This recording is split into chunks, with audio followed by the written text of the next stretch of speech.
Après avoir réalisé un très bon début de saison, les Pistons sont de plus en plus contestés du côté de Marseille, que ce soit Nuno Tavares qui est très frustrant par ses performances en dents de scie, Klose qui est dans une période compliquée et Issa Kabore dont l'avenir s'écrit en gros pointillés. Les Pistons, c'est incontestablement le gros chantier du mercato d'été 2023, et dans cette vidéo, je vais vous proposer plusieurs joueurs à droite et à gauche pour se renforcer à ces deux postes hyper importants pour le projet de jeu de la direction, incarné par Igor Tudor. Selon vous, quel piston faut-il recruter pour la saison prochaine? Est-ce que Tavares et Kabore peuvent espérer rester d'après vous, ou alors leur sort est-il totalement scellé? J'attends vos avis en commentaire. On commence tout de suite par un petit point sur les Pistons qui sont actuellement dans l'effectif. Comme on le disait en intro, ils avaient très bien commencé, mais par la suite c'est devenu de moins en moins concluant. On est passé d'une des principales forces de l'équipe à l'un des principaux points d'interrogation sur notre jeu. Nuno Tavares avait commencé très fort avec 3 buts sur les 4 premières journées, et à ce moment-là, on imaginait déjà le scénario Saliba se répéter, une grosse saison en prêt et retour à Arsenal en fin de saison.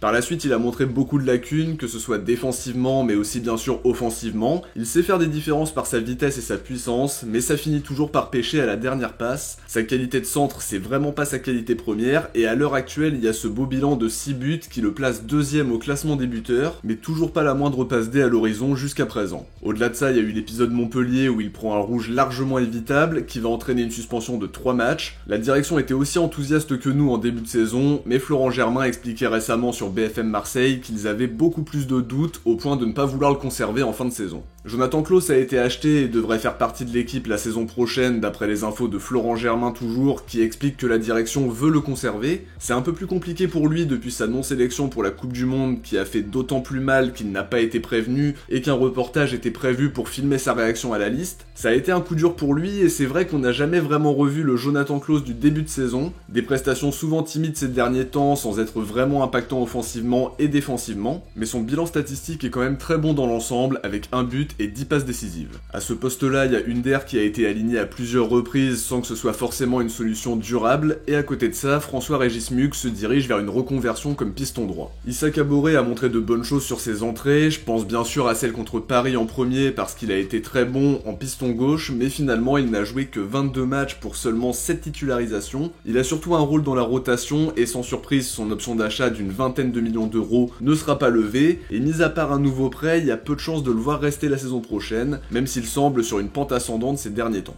Kolasinac a lui été définitivement replacé comme axial gauche du trio défensif en se montrant solide défensivement. Il a fait un bon intérim en janvier comme piston gauche, il avait d'ailleurs marqué contre Toulouse et Lorient, mais dans l'esprit du coach, il est surtout axial gauche. Quand on fait ce petit point sur les Pistons, on se rend compte que c'est un énorme chantier pour la saison prochaine dans les deux couloirs, et le mercato devrait principalement être focalisé là-dessus, tout en sachant qu'il faudra aussi trouver des portes de sortie à des joueurs comme Paul Lirola ou Jordan Amavi, qui ne brillent pas en prêt cette saison et que le coach ne veut pas conserver. On passe à la petite shortlist en commençant par le poste de piston gauche. Le premier joueur que je vais citer, c'est Adrien Truffert qui correspond très bien à ce qu'on recherche. Il enchaîne les allers-retours dans son couloir, il est capable de faire de grosses différences par sa vitesse tout en étant capable d'être lucide à la dernière passe. Cette saison, il fait déjà mieux que la saison dernière à ce niveau-là avec 7 passes D au compteur. C'est un joueur qui pourrait être encore plus impactant face au but parce qu'il est très offensif. Il a aussi fait beaucoup de progrès sur le plan tactique et notamment dans l'aspect défensif. En tout cas, dans le profil, c'est ce qu'on recherche. Il est estimé à 18 millions d'euros par transfert market, et cet hiver, la Gazzetta dello Sport parlait d'un intérêt de l'Inter et expliquait que Rennes demandait 15 millions d'euros. Si c'est vraiment le cas, ce serait assez raisonnable pour un joueur qui colle vraiment à ce qu'on veut mettre en place, qui n'a que 21 ans, donc derrière tu peux espérer faire une plus-value, mais on sait aussi que c'est compliqué de négocier avec des clubs de Ligue 1,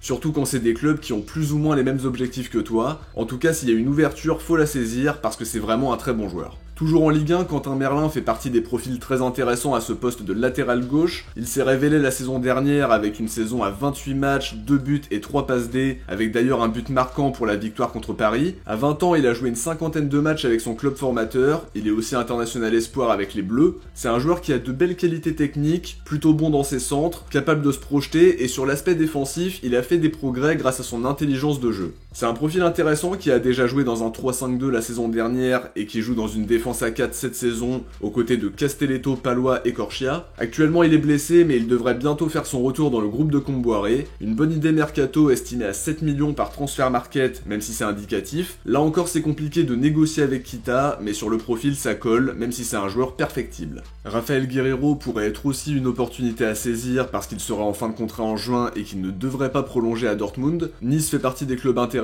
et pour le coup ce sera aussi une question de salaire parce qu'il était autour de 415 000 € mensuels à Dortmund et qu'à 29 ans il voudra probablement un gros contrat et une prime à la signature intéressante. C'est un joueur qui a de grosses qualités offensives, qui se projette très bien, qui est très bon aussi dans les interceptions avec sa grande intelligence de jeu. C'est aussi un joueur fiable qui a l'expérience du très haut niveau, plus de 60 matchs en sélection, qui a gagné l'Euro et qui a quasiment 40 matchs de Ligue des Champions au compteur. C'est un joueur qui a des statistiques, la saison dernière il termine quand même à 5 buts et 12 passes D toutes compètes confondues, et je pense vraiment que le club qui va l'attirer fera l'un des gros coups du mercato d'été 2023. Ça colle aussi avec ce qu'on recherche, c'est un joueur fiable qui peut se fondre dans notre jeu, mais qui aura sûrement de grosses propositions. On a beaucoup parlé de lui l'été dernier avec un transfert annoncé comme imminent, mais la piste qui mène à Darko Lazovic pourrait aussi être relancée. C'était un joueur très important pour Tudor quand il était à l'Hellas Vérone. Il avait d'ailleurs fait une très bonne saison avec 2 buts et 7 passes D. Il reste dans la même dynamique parce que cette saison il est à 3 buts et 5 assists. C'est un joueur qui a une belle qualité de centre, qui sait se projeter parce qu'il est milieu gauche de formation. Un joueur rapide avec des qualités athlétiques qui connaît déjà la méthode Tudor et qui saura se fondre dans le collectif d'un coach qu'il a déjà côtoyé. Ce serait vraiment très raisonnable parce que Transfer Market l'estime à 2,5 millions d'euros. Il aura plus qu'un an de contrat cet été et en termes de salaire c'est très correct parce qu'il serait autour de 50 000 € mensuels. Ça peut être une bonne idée que ce soit pour être titulaire ou pour doubler le poste. Le risque est vraiment très faible et je pense que ça peut être un coup à faire sur le marché sans trop se ruiner. Comme dans le dossier Malinowski, la direction a déjà montré qu'elle pouvait relancer des pistes avancées qui n'avaient pas abouti par le passé et ce sera peut-être le cas pour Lazovic. Ça pourrait aussi être le cas pour Joachim Meile qui était vraiment tout proche de signer à l'été 2020 avant que le transfert ne capote dans les dernières heures du mercato alors qu'il était à Marseille. Il s'était engagé avec l'Atalanta en janvier 2021 et avait par la suite été vraiment très bon à l'Euro avec le Danemark. Un piston gauche offensif qui enchaîne les allers-retours dans son couloir, qui est capable de jouer à gauche comme à droite, impactant offensivement en étant capable d'être à la dernière passe même si par contre il peut faire des progrès à la finition, mais c'est un profil parfait pour mener les phases de transition en se projetant dans son couloir.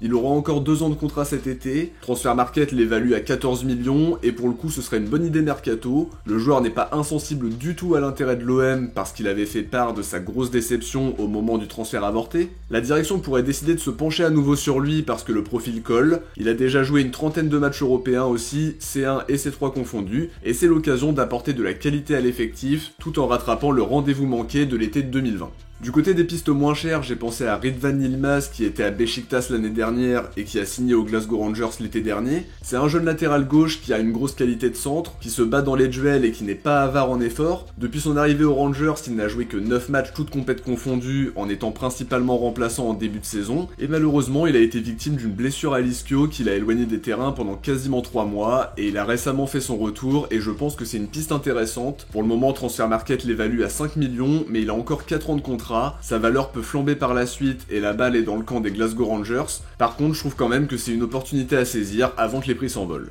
Dernière proposition à gauche, Leonardo Spinazzola qui a l'avantage de jouer à la Roma, un club avec qui la direction marseillaise a de très bonnes relations. Encore une fois, c'est un joueur qui a joué en Italie pendant toute sa carrière, formé à la Juventus et qui a signé à la Roma en 2019 après 2 saisons après à l'Atalanta. C'est un joueur qui a de belles qualités offensives, qui est intéressant à la dernière passe et qui est aussi international italien. Le problème dans son cas, c'est qu'il se blesse régulièrement. Mis à part sa rupture du tendon d'Achille, il n'est pas éloigné des terrains pendant trop longtemps, mais ça peut poser un problème d'avoir encore un joueur qui a du mal à enchaîner. Par contre sur les qualités, c'est un profil qui colle bien, ça peut se faire peut-être sous la forme d'un prêt avec option d'achat, sachant que la bonne relation avec la Roma peut faciliter les choses, mais au vu de l'incertitude qui plane sur l'enchaînement des matchs, la direction se dirigera probablement vers un autre joueur. Au poste de piston droit maintenant, le premier joueur que je vais citer c'est Lucharel Gertruida, sur qui on avait déjà un œil à l'hiver 2021 et qu'on a affronté en Conference League face à Feyenoord. C'est un joueur très polyvalent qui est central de formation mais qui peut aussi jouer au milieu de terrain et dans dans le couloir droit où il a joué la majorité de ses matchs en carrière, il a de grosses qualités défensives, ses interventions sont souvent propres, notamment les tacles, c'est un joueur rapide qui a de belles qualités athlétiques, et si on regarde ses statistiques sur les dernières saisons, c'est plutôt intéressant, 8 buts et 2 assists en 2020-2021, 4 buts et 1 assist la saison dernière, il peut se montrer encore plus impactant en termes de passe D, mais globalement c'est un profil qui colle et qui pourrait aussi se montrer utile en défense centrale pour combler des absences inattendues. Transfermarkt l'estime à 18 millions d'euros avec 2 ans de contrat restant, à voir si le prix peut se négocier, mais le profil est vraiment intéressant.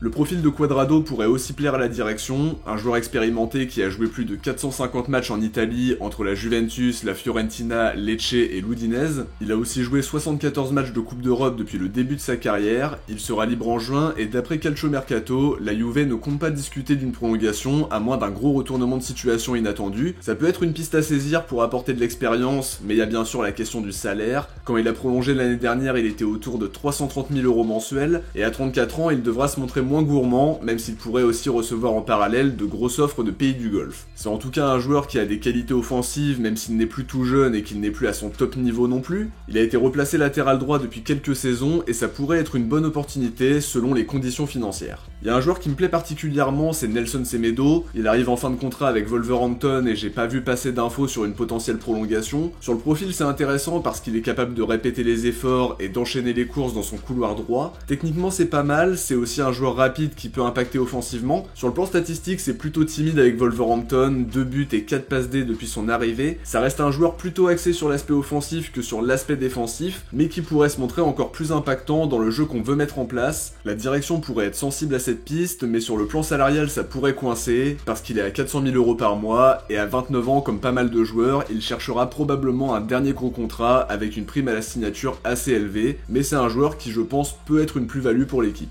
À l'été 2021, ça parlait aussi d'un intérêt de l'OM pour Hugo Siquet. Il jouait au Standard à ce moment-là, et depuis il a signé à Fribourg, qu'il a prêté au dernier mercato d'hiver au Cercle Bruges. Il avait joué seulement quelques minutes sous le maillot de Fribourg, mais son prêt lui permet de retrouver un temps de jeu régulier, comme piston droit dans le 3-4-3 de Mužlić. Il a même mis un coup franc direct il y a quelques semaines d'ailleurs. Sur le profil, il sait se montrer offensif en se projetant dans son couloir, plutôt bon à la dernière passe avec une première saison en pro à 5 passes D en 2020-2021, un bon centreur et un joueur qui pourrait aussi se fondre dans notre collectif. Autre piste plutôt séduisante et peut-être une opportunité à saisir, celle qui mène à Serginho Dest qui a été prêté à l'AC Milan par le Barça. Il a joué 14 matchs sans totalement convaincre et a priori il ne devrait pas lever l'option d'achat d'une vingtaine de millions et le Barça ne compte pas le garder non plus. Sur le profil, c'est un joueur très offensif et c'est ce qui avait convaincu le Barça de miser sur lui après une saison en pro à l'Ajax. Il est capable d'enchaîner les allers-retours dans son couloir et globalement il est quand même plus à l'aise offensivement que défensivement, même s'il doit gagner en régularité. À 22 ans, c'est un joueur perfectible